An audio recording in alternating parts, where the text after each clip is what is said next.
Oi, gente, sejam bem-vindos a mais um vídeo aqui no canal. Eu me chamo Joana e no ano passado a meta era ler 4 livros por mês, né? Só que, assim, no máximo 4 livros por mês. E para esse ano de 2024 eu quis fazer diferente e então esse ano de 2024 eu me desafiei a ler 70 livros. Esse desafio eu fiz apenas por diversão mesmo. Ano passado eu consegui ler 46 livros, 45 já que eu abandonei um. Então eu achei legal criar esse desafio esse ano. Inclusive eu fiz um plano literário e em breve eu vou estar postando um vídeo mostrando ele. Bom, no vídeo de hoje eu vou estar mostrando as minhas leituras de janeiro, tá? Modéstia à parte, eu já comecei com favoritos, então, e 5 estrelas, né? Então já vai deixando seu like, se inscrevendo aqui no canal para ajudar no engajamento, tá bom? E comenta também se você já leu algum desses livros. E se você tem uma conta lá no Canva, segue meu perfil de Creator e você me seguindo por lá, você já vai receber meus templates em primeira mão. E minhas redes sociais estão aqui na descrição do vídeo, tá bom? Assim como a minha lista de livros desejados da Amazon. Sem mais enrolação, bora começar o vídeo. Bom, o primeiro livro que eu li, eu comecei em dezembro, né? Mas só terminei em janeiro. E essa era até uma dúvida minha, porque se eu comecei em dezembro, a leitura seria de dezembro ou de outro mês, entendeu? Do mês que eu terminei.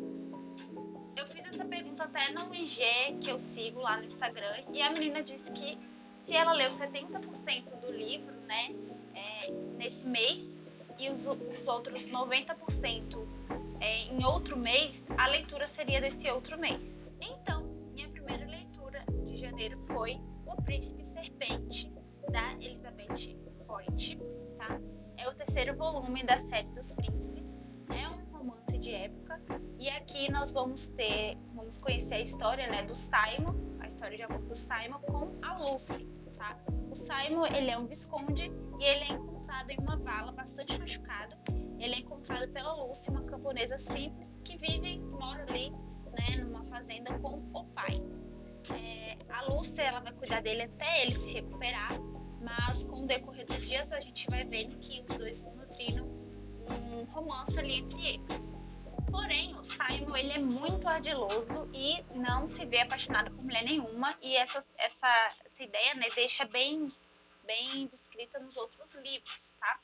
Então, aqui ele tem sangue de vingança, né, sede de vingança, mas ele não quer arrastar a Lucy para esse mundo dele. Mas isso não é um grande impedimento, porque, né, enfim. Então, eu gostei da história, sabe? Só que dos 3 livros, eu achei esse livro do Simon um pouco chata demais. E eu comecei em dezembro, né, e fui arrastando até parar de ler e só retornar à leitura agora em janeiro, para terminar logo a série dos Príncipes. Então, dei 3 estrelas e 3 estrelas e meia. O próximo livro que eu li foi A Morte de Ivan Ilitch, do Levi Tolstói, não sei falar o nome dele, tá? Nessa edição da Nanofágica, edição de bolso da Nanofágica, né? Lindíssima. Eu me interessei muito pelo título desse livro, e inclusive é uma literatura russa, né? Primeira vez que eu leio literatura russa e primeira vez lendo Tolstói também. O livro já começa, então, com o funeral do Ivan, tá? Já começa com o funeral do Ivan e logo no começo ele já deixa ali, mostra ali, né, as falsidades das pessoas que conviviam com ele. Então, no velório temos o melhor amigo dele que vai visitar ele, né, que vai ver ele, ver lá o corpo dele. Mas ele só foi mesmo porque ele era considerado o melhor amigo. O Ivan considerava ele como o melhor amigo. Então, depois corta para a esposa dele, né, chamando ele, esse melhor amigo do Ivan, para ter uma conversa e perguntar sobre quanto do dinheiro que ela vai receber, se ela tem chance de receber mais. Então, no próximo capítulo, a gente vai conhecer quem foi o Ivan Ilitch, tá? E eu confesso, gente, que eu fiquei 2 semanas em crise existencial depois que eu terminei de ler esse livro. Porque aqui a gente vê a vida do Ivan, né? Que desde pequeno ele já foi preparado para adentrar a profissão de advocacia. Então ele começa como advogado e termina a vida como sendo promotor, se eu não me engano. Acho que promotor o nome. Então, ele vive uma vida, ele é muito dedicado, tipo, ele... Se vocês ouvirem a voz de alguém aqui, gente, é porque meu irmão tá em casa, tá? Então, ele tá aqui no quarto. Não tem como eu não gravar agora. Enfim. Então, aqui a gente tem o Ivan, né, que desde pequeno ele vai ser preparado para ser advogado. E ele vive a vida muito assim, quase a vida de um passarinho, digamos. Ele sabe onde ele vai chegar, ele sabe o que ele quer. E ele não duvida de nada disso no decorrer da vida dele. Até que ele casa, né, ele consegue casar, só que ele casa não por amor, não porque ele se apaixonou, mas porque a sociedade exige isso. Então ele se casa e depois de um tempo, ele mesmo, com as palavras dele, ele diz que a mulher dele começou a perturbar a paz dele. Então ele se dedica cada vez mais ao trabalho e de repente ele ganha uma promoção e ele vira juiz, se eu não me engano. E depois que ele vira juiz, né, ele sobe de vida, ele começa a ganhar mais e aí a esposa e os filhos começam a cobrar mais dele. Mas até aí, ok. As únicas irritações dele, da vida dele, são os fatores externos, sabe? Então ele é um homem muito ambicioso e com o decorrer do tempo ele quer alcançar, né, almejar ali o cargo de promotor. Até que ele consegue esse cargo, porém ele cai, ele tem uma queda e essa queda acaba deixando ele com dores que vão só piorar, porque não passa e ele vai levar essa dor até o final da vida dele.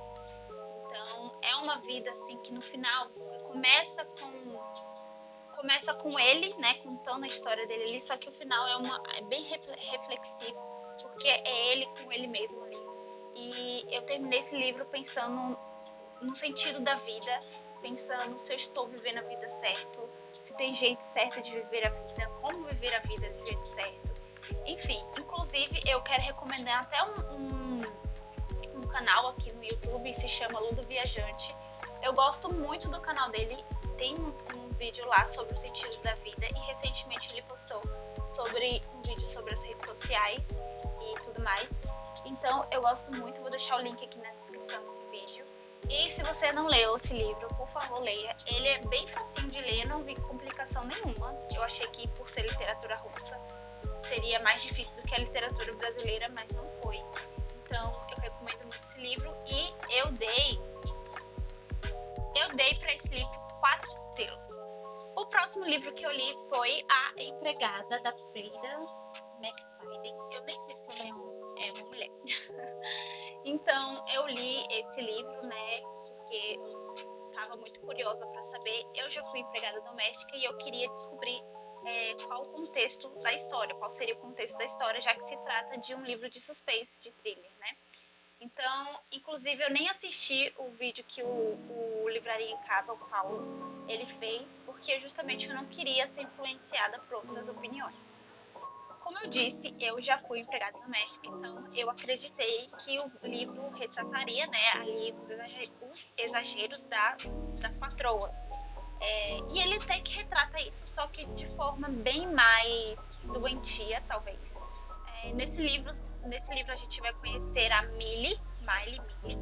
Ela é uma mulher que está passando necessidades, né, e precisa de um emprego urgentemente, até que ela consegue uma vaga, uma entrevista com a Nina para ser a empregada doméstica e quando precisar ir buscar a filha dela, né, na escola, etc. e tal. Então ela vai para essa entrevista, ela meio que se caracteriza, né, de uma personagem ali para conseguir um emprego. É uma pessoa bem feia, assim, enfim. Então ela acaba conversando com a Nina e depois de uma semana ela consegue um emprego. No começo você já percebe que tem algo estranho, até mesmo o jardineiro ele alerta ela, né? Fala que tem perigo ali.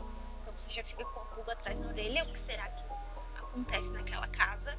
E a Nina, ela se comporta, né, como uma patroa normal e aquela vibe a vibe que o livro passa, né, sobre a interação da empregada com a patroa é bem real, gente, é assim mesmo, é estranho, sabe, o comportamento julgamento ali. São julgamentos ocultos, a gente olha pela casa, a gente olha pra casa, olha pra patroa, analisa a patroa de cima e embaixo. Então, isso é bem real aqui, foi bem retratado. Então, no dia seguinte, a Nina já faz uma coisa que, se eu fosse a Millie, eu já teria ido embora há muito tempo, entendeu?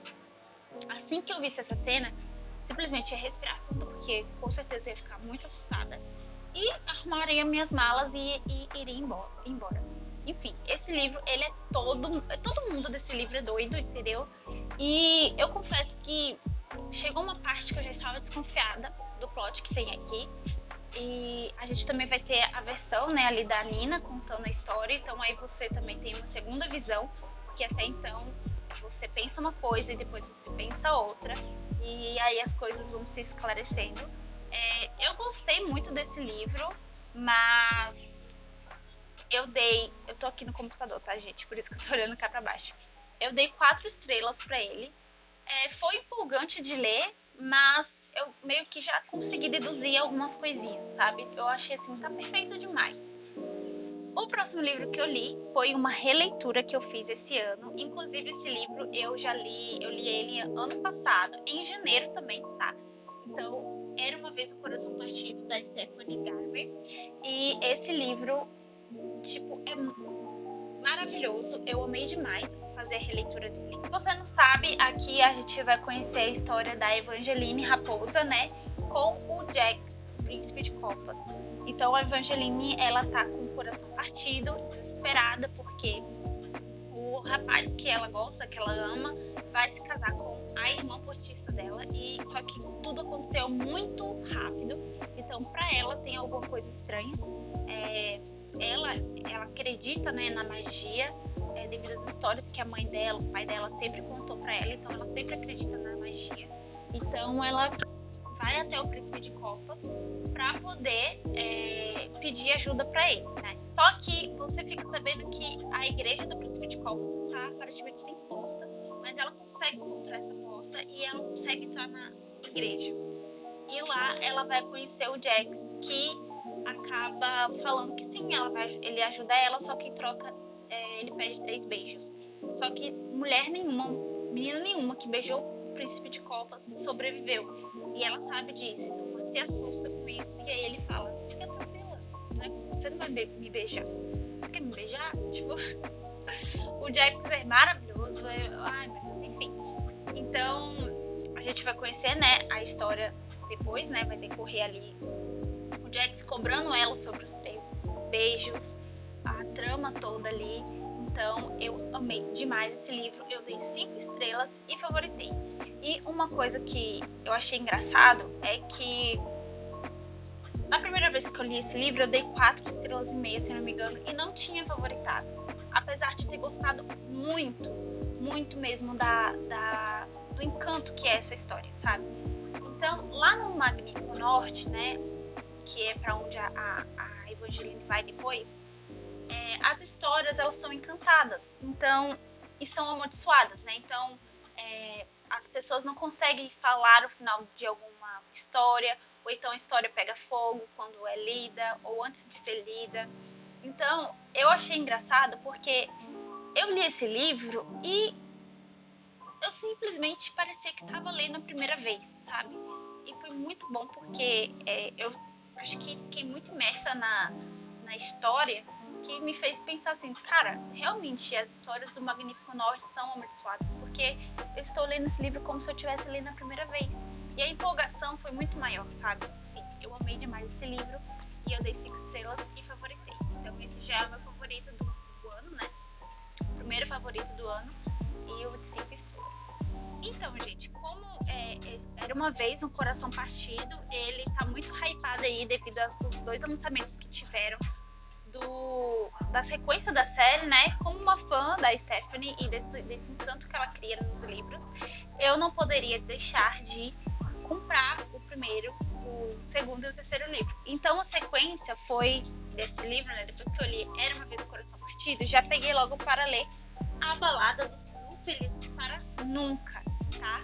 Então é o segundo volume, e nesse livro aqui a gente vai ter a Evangeline escrevendo uma carta para ela mesma, alertando ela para não confiar no Jax, no Príncipe de Copas. Só que o Jax vai ser o único que ela pode confiar ali.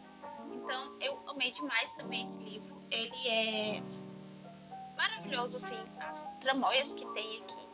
E o mapa desses... Gente, os mapas desses livros são lindos, lindos, lindos, lindos, lindos. Então a gente vai ter aqui todo e a gente vai conhecer um pouco mais sobre a família, né? As casas que tem, né? Enfim, então esse foi a sequência desses livros que eu li. E eu dei 5 estrelas e favoritei também, tá bom? E o próximo livro foi A Maldição do Verdadeiro Amor, terceiro volume dessa série. E eu confesso que o segundo terminou com um plot que eu não gosto muito. Porém, nesse livro não ficou uma coisa muito chata. Talvez um pouco irritante, tá? Então, dos 3 livros, esse aqui eu dei 4 estrelas só.